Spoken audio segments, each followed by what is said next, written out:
So, welcome to Past, Present, Future, the Full Circle podcast. On this podcast, we will be speaking to artists, managers, label owners, stylists, really anyone involved within the UK music and rap industry. The aim is to give you a full circle overview on their life, their past, their present, and obviously their future.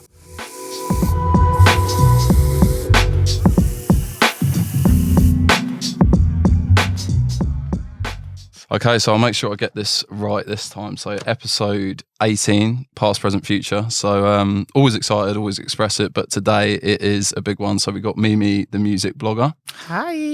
So PJ, if you're watching or listening, this one is for you. But yeah, I always like to start off to give you an option to introduce yourself, and then we can kind of go from there and go into cool. the structure that I've laid out. Okay. Should I do it? Yeah. Or can I make you do it? You can do it. I'm not good. I can't do intros, you know. I'm just I think it's imposter syndrome. Like, Really? yeah. I don't know what to say. I'm like, yeah, it's in the name. Okay. Music blogger. That's true. Take it or leave it. I think by now, with the work that you put in and the status that you're at within the industry, people should really know, shouldn't they? So kind of self-explanatory within the name. It's short, straight to the point. Yeah, tastemaker. Do content here and there. JD. Called. I can't think on the spot right now, but I'm trying to think. Do my own playlists. New Music Fridays. So it's like new music in the UK scene, just to share all that stuff. And yeah, just a music type of girl. Unreal. So loads of different variations essentially, but all within the same industry. And it actually will lead to one of my questions later on, because I do want to put you on the spot a little bit about your name. Oh, no. But before we do, okay, I would like to start at the very beginning, as I always do. So in the past, I have obviously done my research and I have summed you up in what I believe you are in 4 words. So go on. I've done driven, infectious, consistent, and unapologetic. So those are the 4 words that kind of sprung to mind when I was doing. I like that. Okay. I like that a lot. Well, that's good. That's hard. That's a good start. No, I like that. Good. Well, I was going to question you on how accurate that is. But no, that driven, yes, because I feel like with music, it's always been there, and I always kind of had like a vision for it. Consistent, because I'm always like, so you know what, I need to do something every single week. What did you say? Affection? Consistent, infectious, and unapologetic. Unapologetic. Yeah, I'm straightforward. I say what I want to say, do what I want to do. You know, gets me in trouble sometimes, but hey. Infection. Am I? I think so. So to give a bit of context to the word infectious, the reason that I jotted that one down is I just feel like even through the camera, your energy is infectious. So that's why I wrote it down. Is it my laugh? Because everyone says my laugh is a bit crazy. No, I think it's the full package. So, is it? Okay. Yeah. Okay, I'll take that. But anyway, so I mean, the reason that I've described those words is because I believe that's you. But to put it into the context of the past, I wondered how you've become those words and what from your past has molded your present self. I wasn't really, I'll say the past, I was very shy. I didn't really believe or feel like it was possible to do certain things. I wanted to live the normal life and get a 9 to 5. I can't lie to you. I just did my degree. So I was kind of driven in a sense. I was doing school and all that stuff. Being consistent, I feel like my dad kind of taught me that as a kid. So it's always been there. But I feel like I just kind of applied it to music now. But it's always been there with... Sure. Yeah. You referenced your dad specifically. What did your family dynamic look like? Oh, 2 parents. Like, everyone lived in the same household. 5 of us, 2 younger sisters, mum and dad.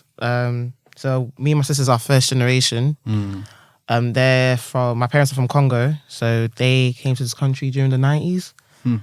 So I would say it's a very much... What is normal? That's not normal. It's not normal. It's very much... African household. If you know, you know. I don't know how to describe it. One thing I say about my dad, he's very straight up. Life lessons every single day. He always have a lessons to teach us all the time. What would you say is like the most important lesson that he taught you that has stayed with you? Know your purpose. That's the main thing. Know your purpose. When I was younger, it always says focus. Like always telling us to focus. And it always reminds us where he came from to understand where we are gonna go in the future. Yeah, like my dad is one of my first friends, my teacher, to kind of like learn from the best, I guess. Yeah. And you said know your purpose, but earlier within the conversation, if I remember correctly, you said that you were shy. So those two things almost like contradict for me. So like I'm just thinking out loud and like, how did you find your purpose? Because I mean, it's one thing, isn't it, saying to someone that know your purpose, but how do you find it? I'm still learning. Like, I'm still learning, and I feel like it was hard because of it's your parents, innit? I thought with mine, I would say like they survived. They just been surviving, so they never really get to live life. And with me and my sisters, and I can say a lot of people in my generation were like, now we're first generation, we're like, okay, we want to live life. We don't need to survive. And it's like a weird kind of gap between that, because they're like, okay, just get the 9 to 5, consistent income. So what do you mean you want to live your dream? What's that? It's going to be consistent. Are you sure you're going to do it? So it makes you question yourself. And I start to have like kind of self-doubt, like, am I doing the right decision? Am I sure this is that? So I was kind of always shy about that thought of music. But it's always been there because my dad introduced me to music. So it was kind of like, you showed me this and I want to do it. I have a gift for it. I can see it, and I want to jump. And it's just, It's interesting. Like the word that sticks out in my mind there that you expressed was survival. So they survived, and almost in order for you to thrive, I guess those two words work really well together. But how much more pressure does that put on you to succeed? It's so much pressure. It's so much because I'm the firstborn, so it's like I have to set the example. But I always tell my sisters, do what makes you happy. I feel like my sister, who's like 1 year younger than me, she's a teacher. She'll always want to be a teacher since she's a kid. Like, she put the dolls, like, literally there, I'm going to be a teacher. Like, that was a set goal. So it's just like, do something that makes you happy. And I feel like, I don't know, because I have 2 degrees. But I don't care for them. But okay, so on that, before we go any further, why did you do them? Because it wasn't for me. My dad always said, okay, I have a degree. The next thing I always wanted to do is a master. He's always said that since I was in primary school. I didn't know what a master is, but in my head, okay, I'm going to do a master's because my dad always said that. So, done my degree, got a master's, and I'm just like, I feel empty. Really?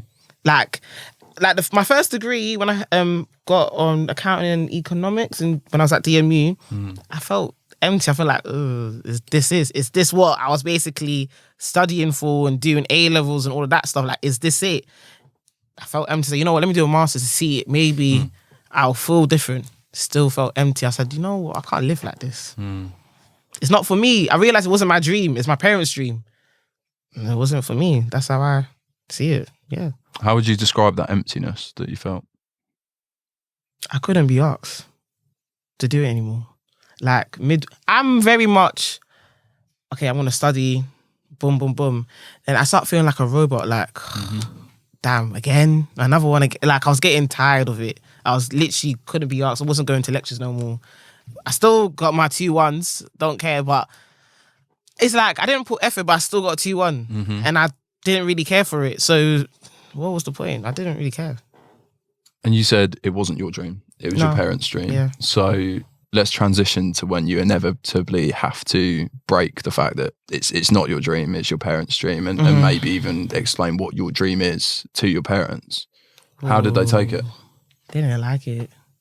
They was confused. They didn't know. They're thinking music. 2 parents are thinking music industry. That's the devil's playground. Oh my God. Are you sure you want to go there? But he didn't mention this. Is this a hobby? Like, is this a phase? Like, why? What made you want to start doing this? And it kind of made me upset, especially from my dad a little bit, because it's like, we always talk about music. What are you talking about? Like, how can you not notice that I always kind of have a love for music in a sense? Like, you bought me my first MP3 player as a kid, radio, iPods, and all of that stuff, car journeys. Like, you literally programmed me to listen to music. You bought my first albums and all of that stuff. So it was kind of disappointing. Like, you didn't really understand. Okay, we had like a weird moment that we wasn't talking as much, which was weird for me. But like I said, I was driven, so I was like, I have to do it for myself, because I can't just do something to make you happy and I'm upset. I wouldn't really live with myself, really and truly. What would you say to maybe yourself, to put yourself in the shoes of your older self as able to speak to your younger self? And what would you say? You're going through this, you know you're empty, you know it's not for you. What advice would you give yourselves in terms of that difficult conversation with your parents? I'll tell myself, be selfish. You know what you want. Deep down, you know what you want. Just don't be scared.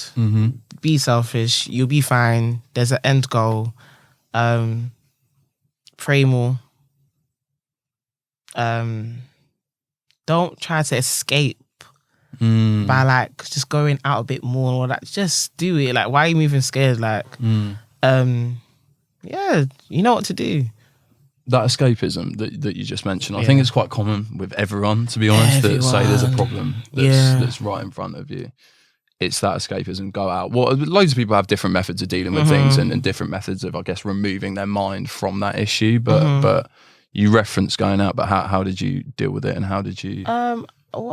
I wasn't like going out like, oh, I'm going out to get, you know. I feel like I was distracting myself. I was like chilling with my friends a bit more. I was very much a friend's friend. Like, I'm there to support my friends, like give them advice, speak to them on the phone 24/7 of the day. Then like to the point that I don't have time for myself. I don't want to have time for myself because I don't want to think. So I'll just be there for my friends and just routine. Then I feel like it was lockdown. It was like, you're being more to yourself, you're thinking more, all of that stuff. And I kind of realised it was... I was kind of being like a mum in a weird way. Because I was just there, always there for them. And it was always there for me. But I was doing it for the wrong reasons. And when I kind of stepped back and trying to put that energy towards myself... Some friends getting like, yeah, do your thing, like, da, da, da. But some friends was kind of getting entitled, like, you don't call me back, da, da, da. I'm thinking to myself, child, was we really friends like that? Or did you just, I don't know, it was weird. Yeah. I kind of escaped through my friends a lot, I'd say. How did you deal with those situations that you said? So, like, were we really friends? People were like... annoyed that you're not calling back. How did you navigate those situations? At first, I felt bad. I felt like I was a bad friend. Then I realised I was a bit more happier. Like, I was feeling more, okay, I'm doing something. Okay, I'm living my dream or doing something to build my dream. I was putting work in myself, being consistent. Like, so I was feeling like, I don't really care. Like, I don't. Like, if my friend calls, I'll pick up the phone. If I'm free, I'll call my friends, but because I didn't have that much time for myself like that, and I was just doing work, why would I have time to call you? Like, it's like me calling you during work. You need to work. That's how I see it.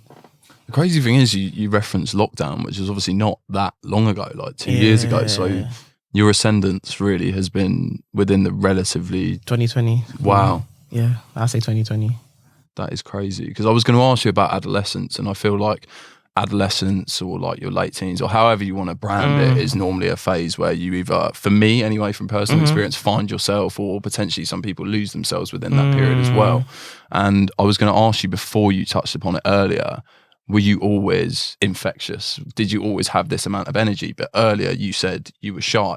Yeah, I was shy, but I was still crazy. Okay. I was still that kid in school. I'll be dancing like in the middle of the playground. I was just bubbly and all of that stuff. I always had that loud laugh in class and get troubles with teachers and that. Like, it's always been there. but I was still shy. When, you know what it is? I feel like I was bubbly and crazy because I had control. But when I don't really have control you have to see me, I get shy and I just want to, no. Yeah. I guess that kind of falls in alignment with the reason that you didn't want to do the 9 to 5 as well, because in a 9 to 5 you're somewhat out of control. You're living someone else's dream. However you want to brand it. But those kind of two things fit together like a nice piece of puzzle. So I'm glad we could. That was smart. Still, we could uncover that. Yeah. So consistency. I said the word consistency. So obviously I've been doing my research. You published, I believe, your first article in May 2017. Yeah. Which was on the illusion of control. You remained consistent from there, and I think your last article was published in roughly 2020. That article had 20 views and 1 like, however you want to look at it. I have a blog on Wix, I think it is, so it's the same. So how did you remain consistent? And I guess even though you were getting very little exposure, if not nothing in the grand scheme of things, and I've been I was so happy. I'm gonna sound like a nerd. I was so happy. I was thinking, oh my gosh, 20 people viewed it and they didn't have to. I was so happy because it was just like, oh, I did it. That felt cool because it was like a thought in my head and I expressed it for the first time. So it was like my baby in a sense. I was happy with that. Really? Yeah, I was happy with that. That's good, because I can't lie. So I've been in similar positions, so writing articles and stuff. And I think the first one is all like, I got it out there. Yeah. And it's always the same with any project. The first thing or the first couple people pay attention to, and then 5 later, they don't really care. Yeah. And then when you blow up, whatever, people care again. And I found myself in the position of being like, do I just hide the views on the article just so people never don't know? had the views. It's still, fam, everybody has a story. Everyone has a beginning. Like, people used to do things for free. So there's no point. Like, if you're just going to be consistent, it's going to take that one article, that one thing that takes you there. So there's no point. Why are you hiding it? Because someone else is going to see it. So let me see the first article and see, oh, right, okay. The journey. The come up, like, who can hate on it? If you're going to be a thing of, like, I'm doing it for the first time on the blow, that's impossible. You're selling yourself a dream, like, straight up. So let's go into blowing up or however you want to look at it. Yeah. But how do you get from 2017 to the position that you are at within the industry today? How does that work for someone that's like, look, I feel like I've got potential, whatever avenue of the music industry that might be, artist, blogger, tastemaker, content creator, whatever. How do you get from where you were to where you are today? How did I winged it. Can't lie. I winged it. There was no formula. I winged it. Okay, I was writing and I felt like what kind of triggered me to be like, oh, I can take this seriously when the artist was just shouting me and retweeting it and all of that stuff. Because the Scissor one, the first blog, her drummer messaged me when she was on tour. Said, oh my gosh, I read it. It was so hard. I was thinking, how can you be one of the 20? This is crazy. Like, how? Like, so then after that, like, I think I did Dave's. Yeah, you did. Then me and Dave spoke. He's like, I really like the way how your mind works. This is him and his come up. So it's just like, yeah, I like the way your mind thinks. Then I was very, in the beginning part, I was very much on the American side than the UK side of things, because at the time I felt like there was no place to talk about the UK scene as much. I feel like, where can I start? Where do I go? In a way. So I feel like America's kind of easy because it's like a global thing. Anyone can talk about it. The whole world's talking about it. Let's just do it. Then I was like, you know what? I think it was from 2020. I was starting talking about, you know what? I talk about the UK scene all the time. So let me trying to dedicate it to UK rap a bit more. And let me see how they'll take me in as a girl saying what she wants to say. So when I start doing that, and it's like, everyone's like, what? Why are you saying that? Why is she saying this? Why is she saying that? Why is she doing it like that? And I was just kind of, from there, just And being maybe consistent. you were unapologetic about Yeah, what you were saying. exactly. Exactly. But the two things that are interesting in that explanation. So you said, there wasn't like a blueprint for what I was doing to blow it up. But to me, there kind of was, because that element of consistency, and also like you're very vocal on Twitter, for sake of example. So I did it, like, it's roughly like 10 plus tweets each day, every single day. So that is kind of a blueprint to getting where you want to go. Yeah. But also something that you mentioned about Dave specifically, he was on his come up at the time. So how much or how important do you think it is actually for like a content creator to pursue partnerships with artists who they truly believe in, so when they blow up, actually they can not piggyback but almost benefit off of that exposure? So I guess that would expose your talent for spotting talent before it blows up. You think so? Yeah, I guess it's good music. It's taking good music. I like concepts. I like themes. I like a story. Like, I've always been like that. I love stories. I just like a message behind stuff. You know, it makes me think. I want to break it down and just take it in parts and find a lesson. Like, I feel like it's from my dad. Just find a lesson from it. So it's kind of easy for me to see when an artist wants to say something. Yeah. Because it's like you're trying to express, it's art at the end of the day for me. So yeah. You also said you were apprehensive about like voicing your opinion as a female within the UK industry. So I guess there's two sides to this question.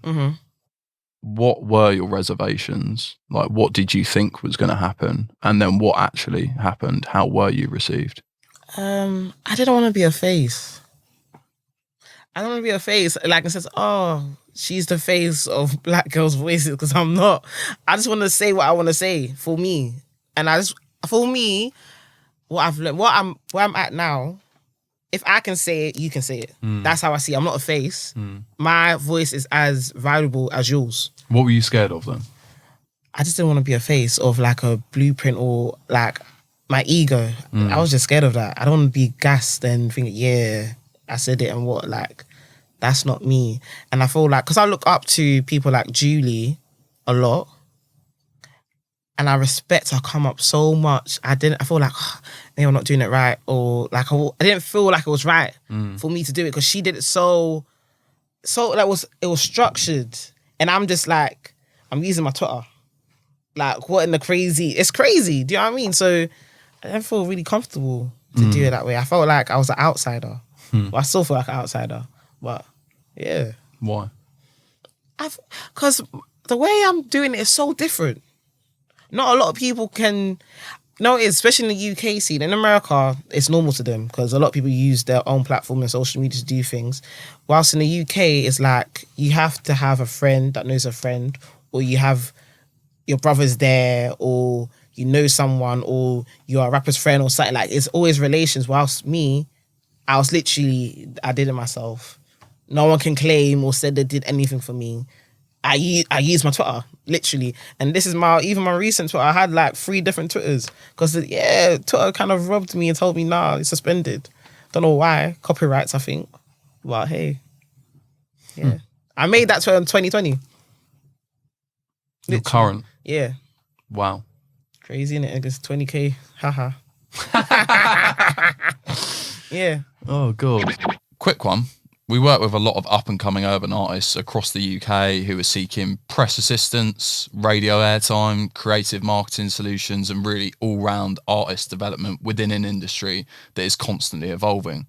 Which is why when we had the opportunity to partner with the 1994 Collective on this podcast, it made perfect sense. So to any aspiring artists that are seeking commercial success, please do get in contact with the 1994 Collective and let them know we sent you. And specifically as a woman. So this is one thing that I like to talk about with all the female guests that we have, and like it's come from, I guess, from Chloe and conversations that we've had. Yeah. I know you're familiar with Chloe as well. So like, what problems have you faced specifically as a woman within the industry that, let's say you go through them and you think, look, if I was a man, this wouldn't happen? How can I say this in a friendly way? How can I say this in a No, be unapologetic with it. I know. That's what I'm trying to say. Like, should I just? You know what? I don't like the way certain guys in the industry can chat to me the way they want to chat to me because I'm a girl. Like, and what does that look like? Okay, you're just talking for the sake of talking. If one of my male peers now, like people that I work with, like Lippy or Margs or Taser or Chucky, or like so many other people that I work with, says something, they hear it a little bit like, oh, come on, bro. But you get it though. I mean, she's being jarring, man. And it's like, what do you mean? But at the same time, you're behind closed doors. Oh, I respect your thing. But publicly, they're moving like, she's jarring. It's so annoying because it's like, what? Why are you saying it? Because like, you don't have this energy. You don't have this. I find it like, it's very, can I swear? Bitchy. It's such a bitch move. Like, I hate it. Like, and what's annoying for me, because I was born and raised in Edmonton, so I'm from Ends. Don't talk to me a certain way. We basically had similar experiences and all of that stuff, so we should understand each other. So to dismiss me like that is mad. He's trying to belittle me. I don't like that. I don't like it. Especially the way my dad raised me. Don't let no one talk to you the way they want to talk to you. Like, So how do you react? I say what I want to say. I said, well, I don't like it. I said what I said. Then what? What can you do? It's their opinion at the end of the day. Sorry, you don't pay me. You don't. So I don't care. Before I was like, I don't hurt their feelings. I don't care. They don't pay me. So, and the way I see it as well, I want to see the scene to be good. I want the scene to have success. I want to see something that I can say I'm proud of, like where it's coming from. Like, so for me to be saying, oh, I like this, I like that, and I don't mean it, I'm not helping the scene. So how are you gonna improve as an artist? You're not gonna improve. That's how I see it. If you want to take my opinion seriously, because I'm just one opinion. But why not? How would you learn? You know? But yeah. It's a good answer, and I'm glad that I asked you actually, because it's important to have those sorts of discussions that potentially aren't always aired. Yeah. So I appreciate you being so open, transparent, unapologetic.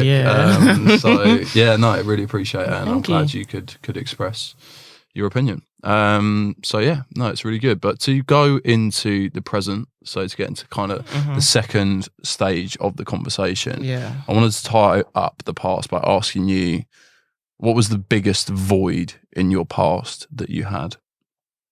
What do you mean? So I guess you discussed the emptiness earlier. What was the toughest moment of your past, maybe to phrase it in a different way? For my past? What's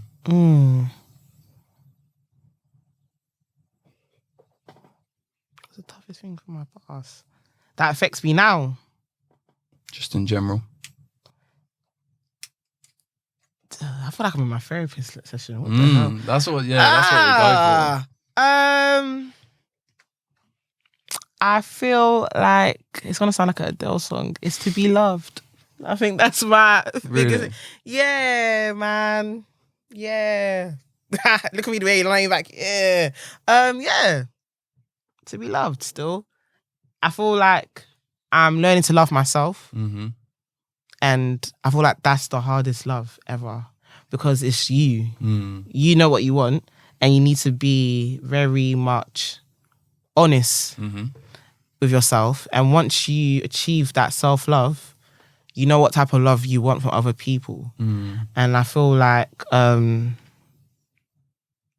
what was like a void, as you said, for me is, I know my parents love me, but I feel like they had an image they wanted me to be. Okay, so they loved a version of you that potentially you feel maybe you didn't become? Yeah, so it's like they still love me, but I know that it was some type of condition, in a sense, which that I feel like kind of triggered me thinking, damn, I don't really feel loved here.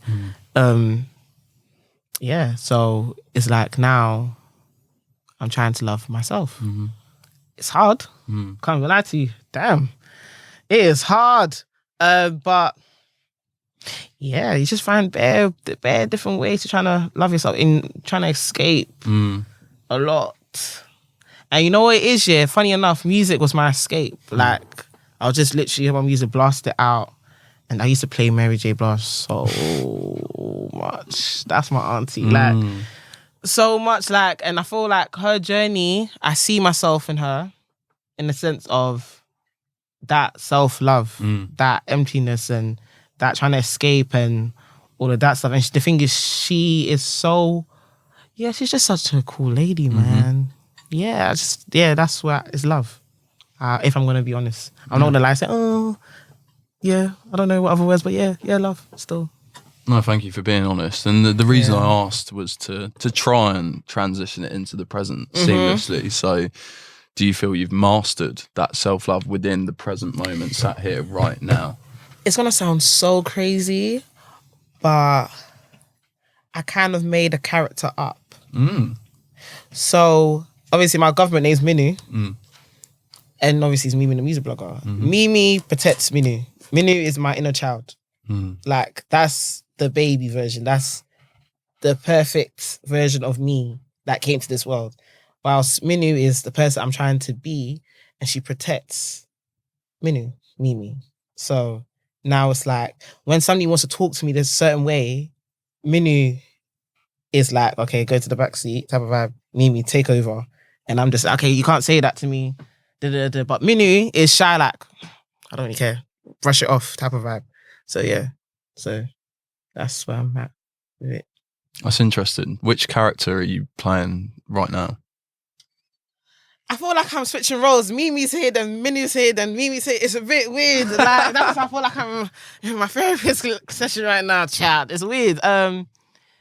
Normally when I'm filming, it's Mimi. And Mimi is the bubbly, like, she's always been there, but at the same time, I just created it as a character. Like, Mimi, you guys see it as a public thing, whilst Minu is the emotional crybaby, doesn't want to talk to no one, just isolates herself. Daddy's little girl type of vibe. That's Minu. Yeah. Has Minu ever been out on camera before or on a podcast? Yeah, now. Yeah. Now. Come on. Now, really and truly, no. Ah, not really. There we go. Shit. But yeah, right, let's talk about the present. So let's get out the therapy session for briefly, actually, only briefly. Yeah, this is a lot. I feel like no, go. What's going on? Present. What are you doing? I feel like I'm in standby mode right now. I feel like right now it was like this, and I was like, it's very slow. I don't know if I'm like this now or like this. I don't know. I'm literally like that, right? Yeah. So yeah, I'm satisfied. I'm working. I'm doing this, but creatively, I feel very much not inspired. Why? I feel like I'm doing a routine. I don't like routine. I like structure, but I don't like routine. So when I feel like I'm repeating myself, I feel like, oh God, Jesus, we need to switch it up. I need to do something. That's why I feel like I just have a little phase of listening to a different genre of music. I was literally telling my man, I'm starting to listen to like 80s pop. Okay. And just revisit the past. And, interesting. And just get my mind think mode in a way. Yeah. Okay. You reference work. So you're obviously doing a lot of different variations of things at the moment. Which I said I was going to ask you about your name earlier. So Mimi, the music blogger. How relevant is Mimi, the music blogger now, given what you're focusing on? What, in the scene or? Just so your work, I guess obviously a lot of the content creation side of things, I don't know, it's almost not on brand with the blogger name from my perspective. So I was wondering how. I'm creating it. I'm creating it. The thing is, being a blog, you're thinking, the typing, Exactly. But at the same time, it's a form of, it's like DJ, what's his face? What's his face? What, Khaled? No. What's my DJ? What's his name? And he's a troll. He's in America. Oh. What's his name? I was just watching him. Atkins? What's his name? can't think of his name. And he's fat. And He's fat? Yes. What's his name? How fat are we talking? Like, he's wearing fat. And he's always he used to do a show with Joe Budden. I'm not sure I'm going to be able to help you here, you know. Okay, cool. Never mind. Never mind. Yeah, it's just reinventing it. Why not? DJ Khaled, he ain't DJ. He used to be a DJ. But it's the name. It's the brand. True. So I feel like me being a music blogger is just showing you where the story started. Still talk about music. My blogs can be my tweets sometimes. It can be a video. It can be an article. It can be an interview. It can be a feature on a podcast. Yeah. I mean, it's a form of expression, I guess. So, what do you enjoy doing the most? Ooh, I like filming now. Before, oh my God, I used to hate. I think, oh my gosh, do I look good on camera? Oh my gosh, am I saying the right things? Oh my gosh. But now I'm just like, I don't really care. I don't care. And I feel like Tigo from Filthy Fellas helps me a lot. He helps me a lot. Like, he doesn't know how much he helps me because I was filming before, but it wasn't as consistent. And I feel like when I started to film like Champions League of everything, then Survey Says, then filming like consistent, I'm starting to feel confident. I said what I said. I stand by it. I don't care. And he always tells me, just pretend the camera's not here. Just be you so the people that are watching you can understand you as a character. True. You're playing a character. Play the game. I said, yeah, you know what? Cool. Because before I was thinking, the rapper's going to be upset I said this. Now I'm just, I don't care. I said it and what? I don't care. So, yeah. I was speaking about a bit about Twitter earlier, and you tweeted the other day, which I would put within the present category. I'm misunderstood. Yeah, I am misunderstood. That's Minnie talking. That was Minnie talking. Because I feel like Mimi is just so tough and strong and so like, you could piss her off if she wouldn't care. But I'm actually so emotional. Like, I'm so emotional. I'm thinking, you know, it's because I'm so straight up and like, yeah, I said it, but it's like, it's not coming from an angry place. It's coming from, I'm defending myself. I'm protecting myself. It's not, I'm not going against you because who's going to talk for me? No one's going to back me. Because I didn't ask someone to back me to get it. So I'm misunderstood. What was the prompt for that tweet? Child, something pissed me off. And I thought I had to confront certain people. That weekend I confronted a couple people. I kind of G-checked a couple people still. Can't even lie to you. But it wasn't from an angry place. It's more of a defensive. I'm protect like more time they came. I never come for people. Never. Well, I believe I don't come for people unprovoked. But when you come for me, I have to be like a lion and just like, no, I'm not trying to hear it. But Minnie comes and I'm thinking, I think it was kind of a bit rude, you know? I'm just like, no, we have to just be like that.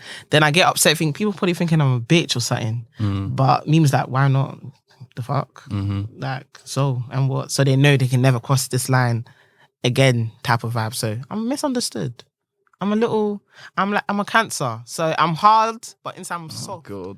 Oh, you hate astrology. We had this conversation with Losco, actually, not on camera. Oh, is it? Yeah. I was like, I don't even know. What's your birthday? 30th of July. You're Leo. Yeah, that's it. Yeah, that's right. Yeah, my dad's a Leo. So what does that mean? You're protective. You have pride, ego. You protect what you love. You have passion for something. When you have a passion for something, you stick by it. And yeah. Okay.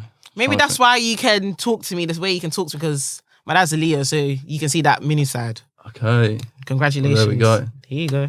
I'm a huge believer in these things. Yeah, but. So to go into the future, I feel like that's perfect. Unless is there anything else that we've missed out that you're working on at the moment that you want to run through, or just go on my Twitter. Oh, okay, let's stick to it then. Yeah. So you tweeted the other day about Nux. I think it's saying like he's going to have a huge year or something along those lines, which I agree with, by the way, but it's not the reason I'm bringing it up. So earlier I was listening to a Samwise track with Nux, and I think it's Samwise that says, so I like what the work has amounted to, but I'm still trying to climb up the mountain, which I like. And I wanted to put it into this conversation. So how far up the mountain have you climbed if the peak is your ideal future? Right now, it's going to sound so like, what the hell? I'm starting to climb the mountain. You're at the summit. Yeah, I'm starting, yeah. Before I was walking, I was like, oh, are we going? Like, are we on our way? So are you doing it? No, it's not. Actually, it's like I'm leaving my house. I'm saying goodbye.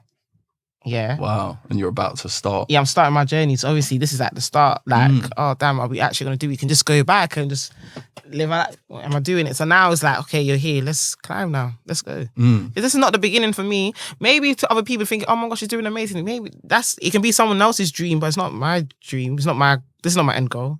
Okay, let's talk about your end goal. What does the peak of the mountain look like? What is the end goal for Mimi? For my end goal, like when I'm 50. I mean, if your end is at 50, then yeah, that's fine. I really want to retire. It's gonna sound so crazy, but I really want to retire when I'm 35. But what does retirement look like to you? See, I would loosely agree, but to me, retirement for me in my ideal scenario would be I don't have to work every minute of every single day, but I still have ventures which I can 100%, tap into. 100%. Yeah, so it's like I don't need to work. I can just sit down. For me, I want to be a full-time mum. When I'm in mum mode, bye guys, sorry, it's good. I see you guys. It's amazing. I'm in mummy mode right now. I'm gonna have my kids and just be a full-time mum and a housewife. I thought that's deep down. I'm a housewife type of babe, and everyone doesn't believe me, but I am. I really am. But for me to be a mum, I have some goals. I need to be a millionaire. Okay. I need to be a millionaire. I need to have my own company. I can't tell you what yet. Okay. Because I don't want to jinx it. Yeah, but I want to have my own company. I want to create shows. I want to put on what sort of shows? Like more content and to bring up more girls. I want to see more girls on shows. I want to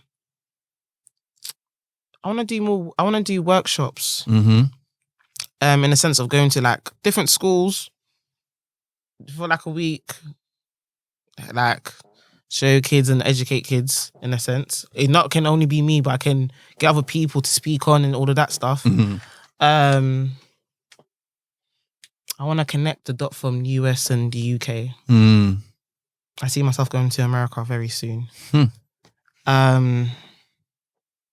Have shows. I actually one of my goals. It sounds so crazy. I actually want to do a soundtrack or help with a film soundtrack. Sick. I wanna do a musical. It sounds so crazy, but for me, it's like I do breakdowns, so obviously I can do it. And I always want to do like like Tina Turner and all of that stuff. I really want to do Kanye's West College Dropout, like a musical, like a West End musical with the teddy bear as the main character. That's one of my dreams I want to do. Yeah, I want to get into that stuff. I want to just create stuff for the next generation. That's my main goal, and just be like an auntie to like bare kids. Yeah. The concept of the future, like when I say the word future, like how does that make you feel? Like, are you like apprehensive, excited? How do you feel about it? I want to have it now. Okay. I just want to see now. I just want to see is it worth it now? Like what I'm doing, I'm doing the right thing now. Like I'm not scared of the future. I'm scared of now. So you're impatient to see if the work you're doing now is going to provide you the future that you would like. You can't be scared of the future. I'm not scared of the future. I'm scared of now because I'm just like, okay, if it's not what it is, let me know what I need to do so I can do it. I need the structure, but that's where the love comes in. I need to love myself to actually believe in myself to do what I need to do so I can get what I need to get. Rather than I need to know what's going on in the future to do it. Life doesn't work like that. You know what I'm trying to say? So, yeah. Okay, so I mean, to tie up the future, before I ask you the two questions that I promised you that I would, how confident are you that you are on the right path to provide you that future? Some days I'm like, yeah. There's some days I'm like, And how do you deal with that? I'm not going to redo that reaction. like, So I think this is relatable to a lot of people, especially in creative positions as well. That I mean, I have it. I wake up, I feel great some days. I mean, like the TEDNS episode, for example, it did really well. Yeah, and I was like, like this is really good. Yeah. Like the numbers, I was looking at Spotify numbers, and then I woke up the next day and I was just like, do you know what I mean? How do you deal with it? You just go back to your first article and see where you came from. You know what I mean? Start from the beginning. That's what I just go back and see. Okay, let me just watch things from the beginning, because when I was watching my old videos the other day, I think, I was so shy. Damn. But now I'm just like, okay, I said what I said. I'm saying with chess. I don't care. Just, you know what I do? I just speak to my loved ones and just, live life. You need to live life. I feel like we need to take a time out and just live life sometimes, rather than being a robot.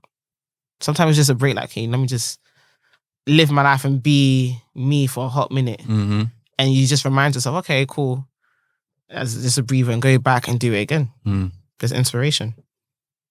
Sims told me that, like, live your life. Yeah, she told me that still. I said, okay. I'm going to take the advice then. No, yeah, take it. Trust me. I'm taking it as well. Live life. Live life. So, yeah. No, that's good advice. Well, thank you. I'm going to digest and put that to use, and I'm sure that a lot of other people will as well. Before the 2 questions, how have you found it? Oh, this whole... It feels like therapy. But it feels really good. I feel light now. Yeah. Yeah. I feel light saying this and speaking about it still. I like it. It was good. I like it. Good. Okay, amazing. So the 2 questions I promised I would ask. So I will ask the nomination seconds to give you that extra bit of time to have a think. So obviously we like to create content as we are today, but in the future we want to branch out into different areas as well. And I think when building and creating content, it's important to focus on a specific issue or answer a specific question. So within like the UK music, rap industry, however you want to brand it, what would you say is like an unanswered question or a topic you want more light shed on? I feel like, like a question.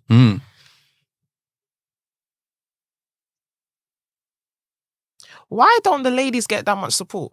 Like singers, female rappers, like we don't get that much support. If it has to do with like scandal or some situation happening, like why can't we just get natural support? Because we actually support the mandem. Girls support the mandem way hard sometimes. Like why can't us girls support each other? Like it's a bit sad in a sense, yeah. And I feel like we're a bit too harsh on each other as well. Like, why didn't like this? Should have done like this. Like, I feel like we just need to be supportive. Yeah. That's my question. Like, why can't we support the girls a bit more? Yeah. In comparison to the male artists. Yeah, it's interesting because Lost Girl actually said like a similar thing, but she kind of deciphered it in the way of, because there's limited opportunities for females within the industry, that creates more of a competition within the females that are going for those positions, because they feel like not everyone can win. So therefore, if I like get this person down, then I have more of an opportunity to get to that position. So maybe that's part of it, but it's a really good point, and something that obviously we'd love to explore. So final question, who do you nominate from your catalogue of connections to come and sit opposite me to have this conversation? I think you should talk to Lippy. Yeah, Lippy. Well, I mean, I've sent him an email. So. Is it? Yeah, Lippy still. Lippy or Alex Baz. Yeah. I'll say their stories are interesting to talk about. And I feel like Lippy's very misunderstood. Yeah. Yeah. Another person's misunderstood. He has given me so much advice. He always cheer me on. And I feel like he's misunderstood. So let's say Lippy's watching this right now and he's like, I hear it, Mimi, but like, why should I come on this? Why should I have this conversation? Say a story, bro. Man up, man. Chill. Like, that's how I say to him, but yeah. Okay. Well, there we go. Well, honestly, thank you so much for your time. Your honesty, for letting out pieces of your story that you expressed you've not let out before. And I guess for showing that vulnerable side as well. So thank you so much. Thank you. That felt weird. That's really weird.